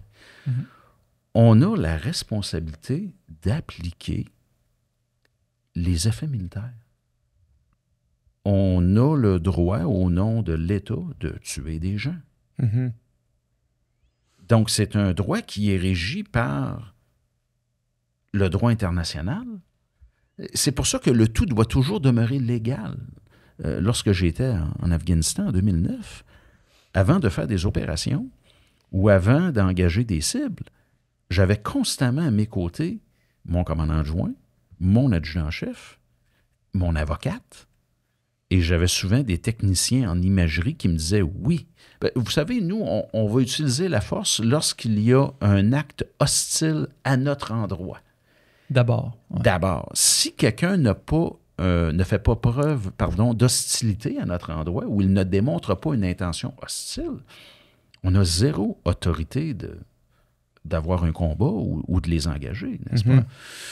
Donc, on se doit toujours d'appliquer la force à l'intérieur du cadre légal de l'emploi de la force. Il y a des paramètres qui sont très, très, très, très, très précis et on est toujours conseillé et avisé dans ces circonstances-là. Je vous ai entendu dans une entrevue que, en Afghanistan, c'était une guerre qui était difficile, qui était violente. Vous avez perdu des collègues là-bas. Comment qu'on revient de ça? Comment qu'on continue à faire notre travail quand on a vécu l'horreur comme ça? Comment qu'on trouve du sens dans l'idée que soi-même ou d'autres auraient pu et ont perdu la vie pour servir? C'est un engagement qui est ultime, qui est total. C'est comment qu'on trouve du sens là-dedans? Écoutez, Dans le groupement tactique, on était plus de 1000 personnes. On était tout près de 1200 personnes. Je vous dirais que vous avez probablement 1200 nuances. Ouais. On a tous vécu ça d'une manière différente. On en est tous ressortis un peu là, blessés à différents niveaux.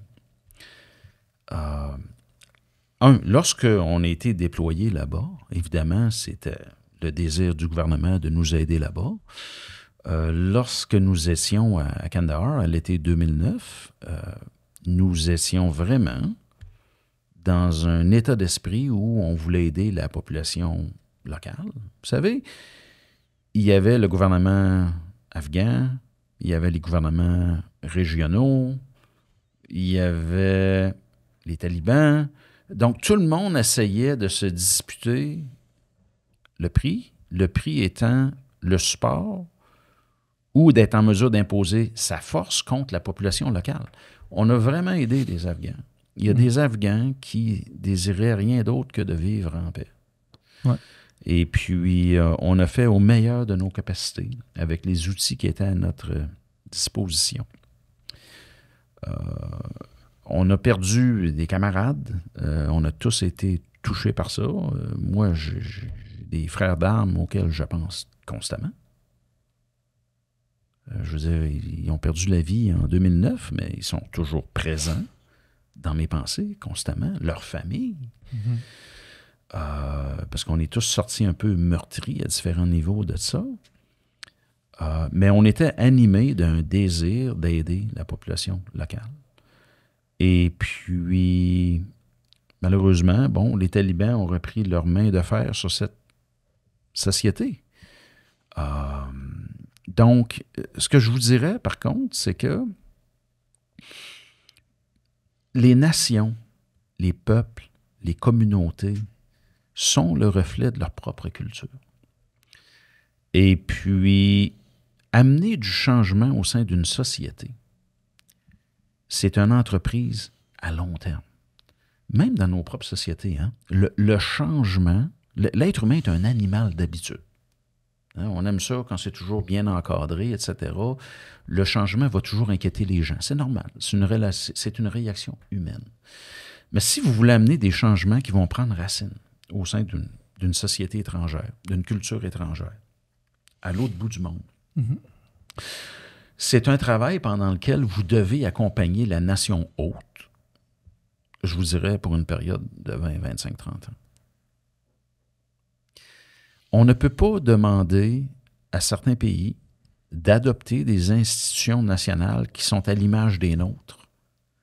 Parce que même nous, nos propres institutions, c'était une lente évolution au fil de décennies, voire là, de siècles. Ouais. Les démocraties occidentales aujourd'hui ont des institutions politiques relativement stables, mais la démocratie américaine est passée à travers une guerre civile. Ouais. La démocratie française est passée à travers la Révolution française. Ouais.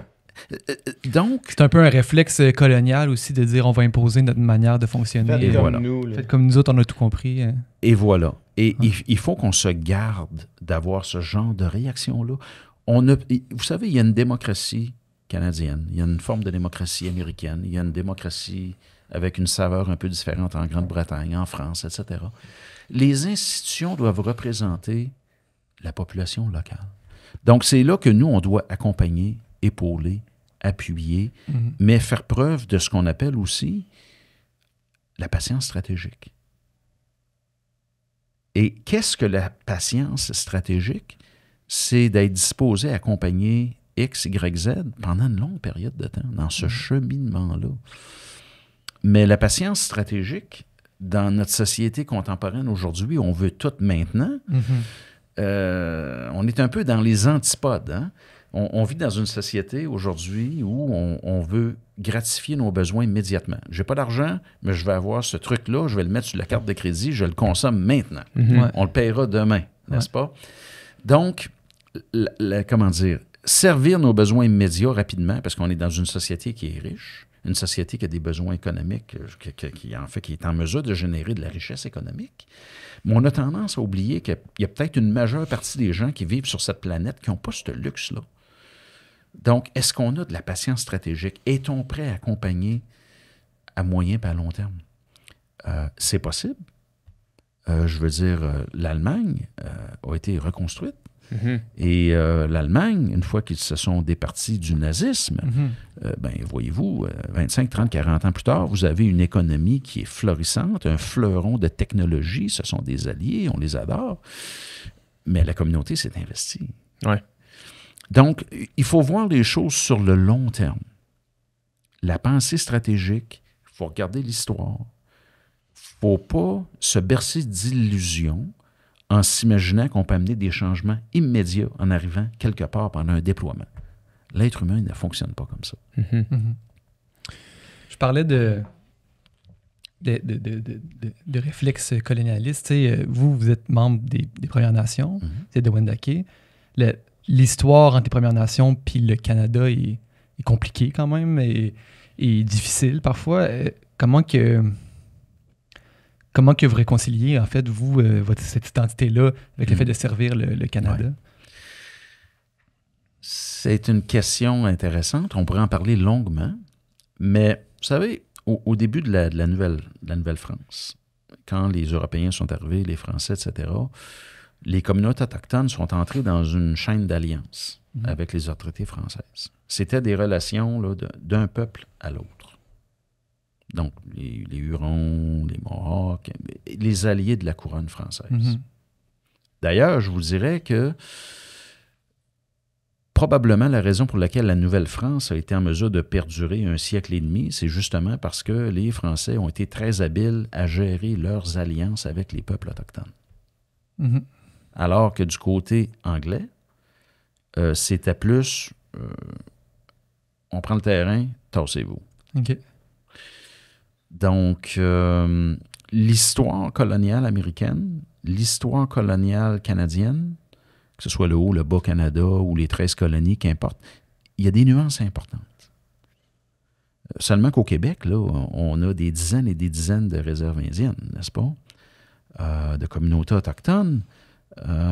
Si vous partez du Maine et vous descendez jusqu'en Floride, commencez à calculer la quantité. Il n'y en a pas tant que ça du côté américain, n'est-ce pas?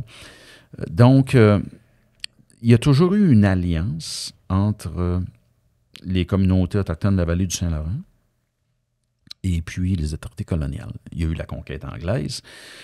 Quelle a été la première chose que les Anglais ont fait lorsque Montréal a capitulé? C'est qu'ils ont renouvelé l'alliance avec les peuples autochtones de la Nouvelle-France immédiatement. Et après, ils ont géré le cas des Français. Parce qu'à l'époque, les communautés autochtones jouent encore un rôle économique relativement important. Il y avait encore la traite des fourrures, etc. Il y avait le rôle militaire. Vous savez, dans les communautés autochtones de la vallée du Saint-Laurent, quand vous étiez un homme, vous étiez un guerrier. Vous étiez un guerrier parce que dans nos sociétés, il y avait des guerriers, puis en fait, il y avait deux genres de chefs. Avant l'arrivée de la loi sur les Indiens, dans ma communauté, il y avait le chef des guerriers, puis il y avait le chef du village. Et c'est pareil du côté des Mohawks. Donc, les femmes, les mères d'Atlan, élisaient souvent le chef du village, alors que les guerriers, entre eux, allaient élire le chef de guerre. Et les guerriers participaient toujours au combat colonial, tout le temps. Que ce soit un support avec l'armée française ou par la suite avec l'armée anglaise. Donc, conquête de la Nouvelle-France, on renouvelle l'alliance avec les communautés autochtones, on signe le traité, etc. Et après ça, Révolution américaine, les Britanniques se retranchent sur le Canada, n'est-ce pas?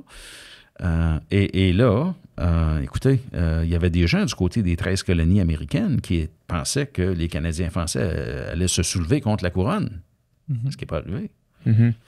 Parce que les Britanniques se devaient de garder un pied à terre important en Amérique du Nord. Le seul pied à terre qui leur restait, c'était maintenant le Canada. Donc, c'est pour ça qu'il y a eu des alliances, je vous dirais, avec l'Église catholique romaine, avec le leadership français. C'est pour ça que la langue française, le code civil, etc., ça a été préservé dans les institutions du Bas-Canada. Il y a eu des deals qui ont été faits. C'était essentiel pour les Britanniques. Et ces deals-là que les communautés autochtones sont demeurées. Pendant la guerre de 1812, vous avez des guerriers de toutes les communautés autochtones de la vallée du Saint-Laurent, du côté de Wendake, Odanak, Willinak, Ganawagé.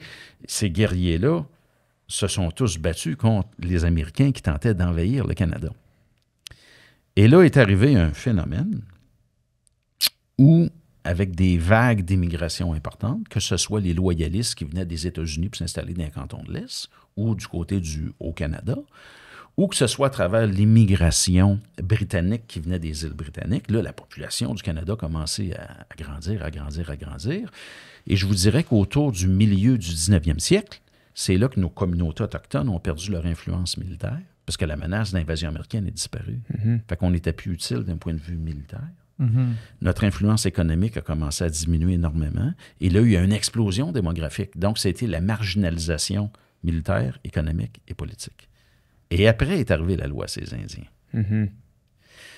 Donc, c'est plus compliqué que les gens peuvent le penser, mais cet esprit d'aider le gouvernement local, le gouvernement colonial, de faire partie de la défense du Canada, ça l'a perduré. Pendant la Première Guerre mondiale, vous avez des milliers d'Autochtones qui ont servi. Pendant la Deuxième Guerre mondiale, il y a des milliers d'Autochtones qui ont servi. Mais ça s'inscrivait dans la continuité historique de ce que nos ancêtres avaient toujours fait. Fait qu'il ne faut pas faire trop d'amalgame, je vous dirais, c'est beaucoup plus nuancé. Donc vous inscrivez dans cette histoire-là, finalement, d'alliance. Absolument. Absolument. Puis écoutez, moi, c'est là que le côté historien, le côté anthropologie va toujours émerger. On voit que le prof d'histoire n'est encore pas très loin. Il n'est pas très loin sous la surface, absolument. Mais voyez-vous, c'est ça l'être humain. Hein? Si on veut savoir où est-ce qu'on va, on doit savoir d'où on vient. Absolument. Et puis, d'ailleurs, écoutez, on parle d'histoire, d'anthropologie. Le fait que j'ai étudié dans ces deux disciplines-là, ça m'a été tellement utile pendant toute ma carrière. Vous savez, j'arrive à Kandahar. Et puis, il y a le gouvernement central à Kaboul, il y a le gouverneur de la province de Kandahar, et là, il y a des districts.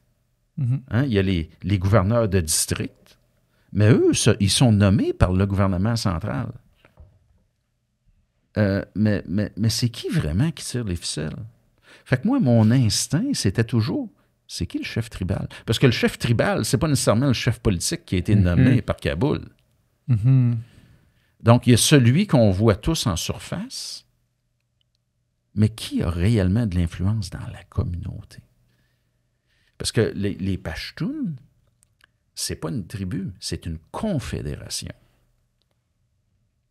Et il y avait l'ancien président Karzai qui faisait partie d'une des tribus de la Confédération qui a toujours dominé cette confédération-là, Pashtun, pendant des siècles. Mais il y a des gens qui étaient marginalisés, il y avait des tribus qui étaient marginalisées dans cette confédération-là. Et c'est souvent eux qui alimentaient l'insurrection. Donc, si on se serait limité strictement au volet politique, on aurait manqué une grosse partie de l'histoire. On aurait mal compris l'enjeu. Et voilà. Puis c'est votre bagage d'historien ou c'est votre bagage en tant qu'autochtone qui vous a fait réfléchir? En fait, c'est les deux. Ouais. Parce que, tu sais, oui, c'est certain qu'on a le conseil de bande, on a la loi sur les Indiens, mais je sais également que, il n'y a pas si longtemps que ça, c'était pas la manière dont le leadership dans ma communauté était nommé. On avait nos propres us et coutumes, on avait les chefs de guerre, on avait les chefs du village. J'ai un de mes ancêtres, Michel Sioui, qui a été longtemps le chef des guerriers à Wendake. La loi sur les Indiens est venue effacer ça, mais on a toujours gardé ce souvenir-là de nos anciennes institutions politiques. Donc, encore une fois, il ne faut pas se limiter à la surface, il faut gratter, il faut enlever un peu la peinture, le vernis, là, pour essayer de comprendre la complexité. Fait que ça m'a été vraiment, je vous dirais, très, très utile, d'essayer de comprendre un peu cet environnement-là tribal, mais aussi apprécier la différence culturelle. Apprécier la différence culturelle. Les différences chez l'être humain, moi, comme anthropologue, je vois ça comme une richesse. Tout à fait. C'est de la curiosité. Je vais vous donner une anecdote. Je suis dans le West Bank, en Israël, et je suis en train de jaser avec un leader palestinien là-bas, qui est un conseiller du président. Et on jase de tout et de rien. C'est un homme à l'époque qui devait avoir probablement 75-80 ans. Bon, puis il avait accompagné M. Arafat là, dans toutes ses luttes, etc. Et on commence à jaser. Là, bon. Et là, il me posait des questions sur comment on vivait chez nous. Puis là, je lui expliquais qu'autrefois, dans ma communauté, il y a peut-être 75 ans, une centaine d'années, quand on tuait un orignal, bon, il n'y a rien qui était perdu. Hein? Les gens allaient manger la langue. Les gens allaient manger le cerveau. J'y expliquais ça. Ouais. Bon, je disais, aujourd'hui, nous, on va à la chasse à l'orignal, etc. Les abats, comme on les appelle, là, on n'a pas grandi avec ça. Ouais. Et là, il commence à m'expliquer. Son nom était Hadj Ismaël. Il commence à m'expliquer, ouais, mais nous, on fait pareil avec les moutons. Quand j'étais jeune, il n'y a rien qui se perdait dans le mouton, mais aujourd'hui, bon. Et là, il me relève, il se lève, il me regarde, il dit, on doit être des cousins. On venait de deux univers complètement différents. Mais l'histoire se Partager quelque rassemblait chose quand en- même. Et voilà. Donc, tu sais, enlever les masques, enlever les gants, s'asseoir, jaser, discuter avec quelqu'un qui vient d'une culture différente, qui a une langue différente, qui vit dans un environnement complètement différent, mais aussi quelqu'un avec lequel il est agréable de jaser. Donc, cette curiosité-là, à établir des ponts avec les gens, ça m'a toujours un peu animé. Je trouve que ça a été très utile. Mais on est tous des humains au final. On partage Ouais, tous absolument. bien des choses en commun. Voyez-vous, exact. Voyez-vous, mon épouse, moi, c'est une Innu. On les appelait autrefois les montagnais, là. Donc c'est une Innu. Mais Innu, dans la langue Innu, ça veut dire humain. Et Joséphine Bacon, la poétesse, en a parlé en long et en large. C'est la tante de mon épouse, donc c'est ma tante par alliance. Wow. Mais c'est ça, donc l'humain. C'est ça qu'on est, des êtres humains. On est tous des êtres humains. Et puis, même, c'est pour ça que dans les communautés autochtones, on a toujours eu l'adoption qui a toujours été très, très omniprésente. On parlait des guerres coloniales autrefois. Bon. Vous savez, un excellent film qui a été fait il y a plusieurs années, Il danse avec les loups, avec M. Costner. Vous vous souvenez, dans le film, il y a cette dame-là qui avait été adoptée quand elle était... la même chose s'est produite dans nos communautés. On le voit à travers les archives. Pendant les guerres coloniales, les guerriers des communautés autochtones de la vallée du Saint-Laurent, ils allaient faire des raids du côté des colonies américaines. Et parfois, ils ramenaient des enfants. Donc, l'attaque était faite, les gens ont été tués, etc. Mais les enfants, souvent, ils les ramenaient, puis ils les adoptaient, puis ils finissaient par devenir des membres de la communauté. Les communautés autochtones faisaient ça entre elles, puis ils faisaient ça également avec des gens là, de l'autre côté, si on veut. Donc, c'est ça. Comprendre les gens, l'être humain, aller au-delà des différences. Parce qu'il y a beaucoup plus de choses qui nous unissent comme être humain que de choses qui nous séparent, je pense. Tout à fait. Vas-y. J'allais dire, j'ai cru comprendre que l'heure de la retraite sonnait. À quoi ça ressemble, la retraite pour vous? Écoutez... Est-ce que vous avez un projet de long voyage? Bien, premièrement, moi, être franc avec vous, j'aurais jamais pensé demeurer aussi longtemps. Je vous disais d'entrée de jeu que j'avais eu cette discussion-là avec mon épouse, puis je voulais faire 20 ans. Puis après ça, j'ai pris ça par bloc de 5 ans. Je m'étais dit, bon, on va rediscuter quand je pogne 25 ans de service. On va faire un autre 5 ans. Bon, et voilà. Donc, c'est une décision... On est rendu à 30, 35? Dans la régulière, ça me fait 33 ans environ, mais j'avais fait 4 ans dans la milice. Fait que je suis rentré en 88. Là, donc, non, c'est plusieurs années. C'est plusieurs années. Tu sais. Puis, mais on avait pris la décision que ça serait 2004, il y a maintenant 3 ans. C'est une décision familiale. Donc, pour nous, la retraite... Que ce serait 2024. Oui, donc c'est cet été. Ouais. C'est ça. On avait pris cette décision-là il y a 3 ans. On m'a demandé si je voulais pas étirer ça un peu, mais j'ai discuté avec Lynn et puis c'est 2024. C'est ce qu'on avait dit. On se fie, on garde avec le plan, on garde le plan initial. mais je vous cacherai pas que, écoutez, ça fait tant d'années que ma vie est régimentée. Il y a tout l'encadrement, la tenue, les uniformes, le Royal 22e. Bon, voyez-vous, on a tout notre environnement, notre famille. C'est ma famille militaire. Il y a un deuil à faire. Il y a une espèce de deuil à faire. Puis je vous dirais qu'aujourd'hui, au sein des Forces canadiennes, on est rendu pas mal mieux qu'on l'était autrefois dans la question de la transition. On est appuyé, on est épaulé. Anciens combattants Canada, mais les Forces canadiennes ont des programmes d'aide à la transition. Fait que oui, qu'est-ce que je vais faire? Absolument, c'est une grande question. Mais écoutez, on va faire la navette entre Wendake, ma communauté, ce qu'on appelait autrefois le village Juron. On va faire la navette entre Ottawa et Wendake. Mon garçon veut rester dans la région d'Ottawa. Ma fille revient aussi dans la région d'Ottawa probablement cet été. Donc, c'est ça. On va se promener entre les deux. Un pied à terre à Ottawa, un pied à terre à Wendake. Je vais renouer avec ma famille biologique. Là, c'est important pour vous de retourner oui, dans la communauté. Ah non, absolument. Écoutez, c'est là que je suis né. Je suis né à Wendake. J'ai grandi là. En fait, je suis le seul membre de ma famille qui a quitté. Okay. Mes 2 sœurs puis mon frère travaillent toujours dans la communauté aujourd'hui. Mes cousins, tout le monde est là. Je suis le seul qui est parti. Donc, heureux de renouer auprès des miens, revoir mes gens. Parce que je ne vous cacherai pas que récemment, malheureusement, je suis allé à plusieurs funérailles des gens là, avec qui j'ai grandi, là, les amis de mes parents, etc. Je trouve ça triste. Là. Mais c'est le temps de retourner, je vous dirais, un peu à la maison. Une pause. Je vous dirais, là, 5-6 mois de pause. Pas faire grand-chose, à part aller dans le bois, à la chasse, à la pêche. Vous savez... Puis après, la politique. Oh là là, je le sais pas, honnêtement. Je vous cacherai pas qu'il y a des gens qui m'en parlent. C'est vrai, mais j'ai vraiment besoin de respirer, de faire respirer, une pause, et voilà. complète. Non, exactement. J'ai besoin de retourner dans reposer, de retourner en forêt. Vous savez, quand je vais en chasse avec ma soeur et mes neveux, on part d'Ottawa, on remplit le pick-up, on arrive à Wendake, on monte dans le bois, on monte le camp, on va à la chasse 5 jours, 6 jours, on revient. Là, j'ai hâte de savoir quand est-ce que je rentre, mais pas savoir quand est-ce que je quitte la forêt. Même chose lorsque je vais à la pêche, c'est toujours sur un horaire. Donc, j'ai besoin de renouer avec la terre-mère, j'ai besoin de me ressourcer. Mon épouse, elle vient de la communauté Innu de Pessamit sur la Côte-Nord. Communauté que j'adore. Puis j'ai des amis depuis toujours là-bas. Donc, être en mesure d'aller en forêt, pas de stress, ça va me faire le plus grand bien. Et par la suite, écoutez, on verra. Peut-être l'enseignement. Oui. Peut-être commencer un doctorat. Ce fameux doctorat. Oui, peut-être. Ouais, celui que j'ai remis au calendrier grec il y a déjà quasiment 35 ans. Ou peut-être écrire.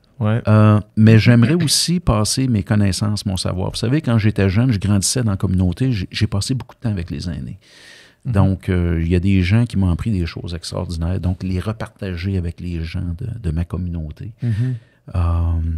Et on verra où tout ça va nous mener. Ben oui. Mais on est prêt. La famille Paul est maintenant dans cet espace-là. Et puis, on regarde ça là, d'un très bon œil. Puis, vous savez quoi? L'armée, c'est une grosse machine. Les forces canadiennes, c'est une grosse machine. Il faut que le leadership se renouvelle. Et je regarde en arrière de moi les jeunes hommes et les jeunes femmes qui sont en train de monter. Là. On a des gens de grande qualité.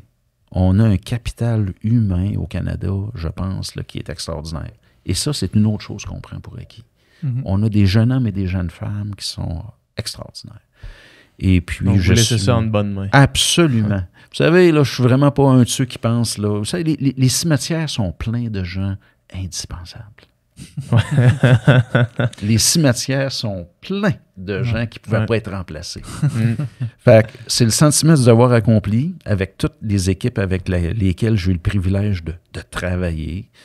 J'ai eu un support extraordinaire pendant ma carrière et les jeunes qui nous suivent vont faire une meilleure job que nous autres, puis on va aller sur les lignes de côté, puis on va les encourager. Yes.